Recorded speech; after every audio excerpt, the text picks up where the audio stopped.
Good afternoon once again, book lovers of the internet. Welcome back to my channel. I am booknerd0802, and in this video I have a couple of books to unhaul with you people. A few days ago, I think it's been about a week now, I had a lovely day. I was meant to meet with some friends of mine, but they cancelled because of the weather, and I wound up going to this second-hand bookshop in Floriana, and I went to the library whilst I was there as well, and I managed to get my hands on 8 books, one of which I have already read. So I'll start with the books that I borrowed from the library and then move on from there.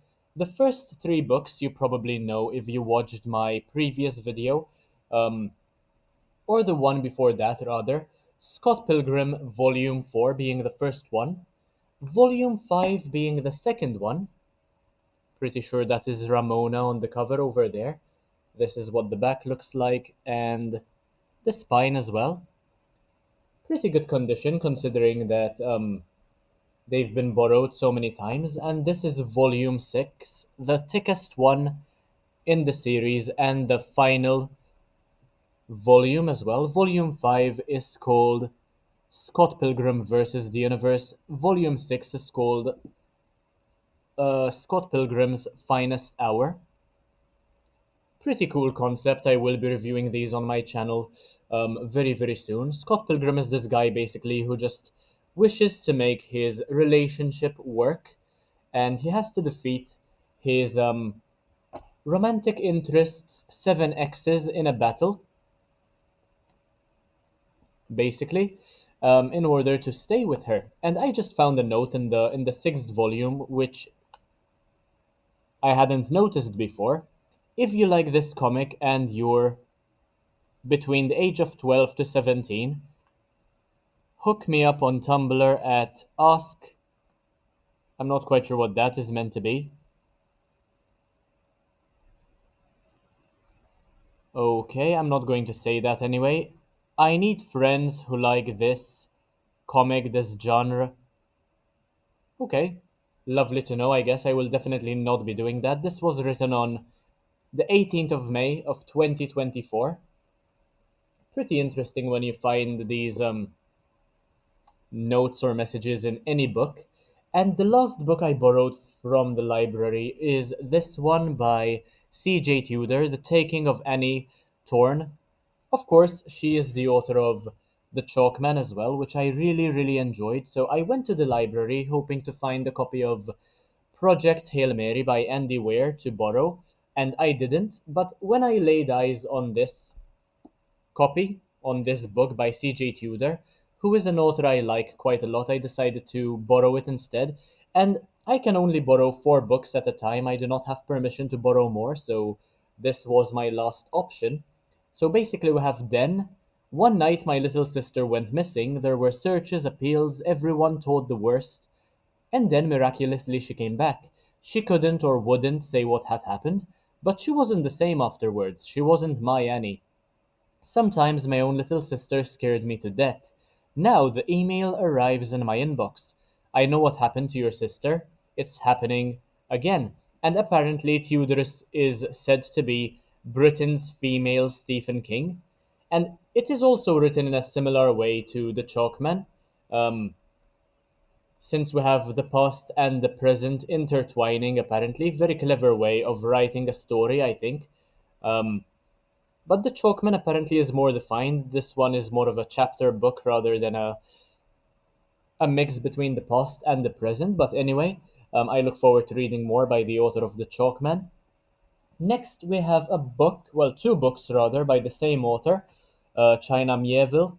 I saw him pop up on in a Folio Society video a couple of days ago, and I got my hands on The City and the City for 50 cents. Not even 50 cents. I got 4 books for €1, believe it or not, so 25 cents.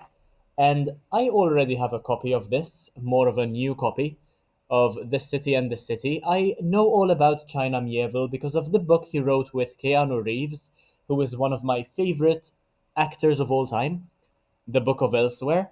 And of course, I wanted to get my hands on more books by the same author, so I have The City and the City, and It is described as his most accomplished novel yet, an existential thriller taken to dazzling metaphysical and artistic heights. I'm not going to go further into it, um, but I also got my hands on another book by the same author called London. Quite a unique cover, if I have to be honest with you. Got my hands on this for about 25 cents as well. London is at war, we're under attack, and it's been written for centuries that you will come and save us. Stumbling through a secret entrance, Zana and Deba enter the strange wonderland of London. Here all the lost and broken things of London end up, and some of its people too, including Brockenbrawl, boss of the Broken Umbrellas, and Hemi, the half-ghost boy. But the two girls have arrived at a dangerous time. London is a place where words are alive, where a jungle lurks behind the door of an ordinary house, where carnivorous giraffes stalk the streets, and a sinister cloud called Smog is bent on destruction. It's a frightened city in need of a hero. Quite a thick read as well. It does have a couple of illustrations which I hadn't noticed beforehand, and even though you might get the impression that this is a library book. Basically, it was withdrawn from the library. I genuinely do not know why. But yeah, it was sold to me for 25 cents and I got my hands on it, so yeah, very lucky to have done so. It isn't in the best of shapes, but in terms of money, 25 cents for something like this, pretty good quality, relatively, I suppose. Next, we have the fifth book, not the fifth book, the sixth book in the Dexter series by Jeff Lindsay. He's back and deadlier than ever. Unfortunately, I could not find the other books in the series, which I need, volumes 5, 7, and 8. I now have volumes 1, 2, 3, and 4, and volume 6. Once again, 25 cents for this, so I couldn't let it go.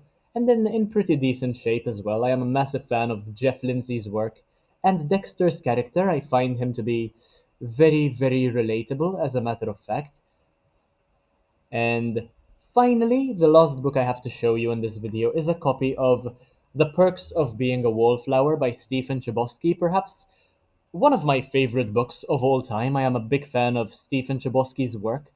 I am still attempting to complete Imaginary Friend. It's an extremely thick book. I haven't finished it yet. I am meant to be buddy reading it with a very close friend of mine, but this is written in epistolary form, which means it's written in letters from the main character Charlie to the reader, and it's such a wholesome yet heartbreaking read, and one which I think about on a daily basis. I just had to have another copy in a different edition, and this is the movie edition with Emma Watson on the cover, as you can see.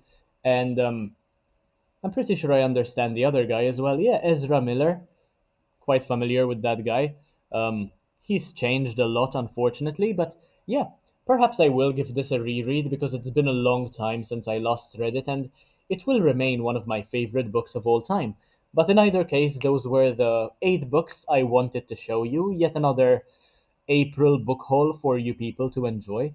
If you did enjoy the video, make sure to leave a like, comment, share, subscribe.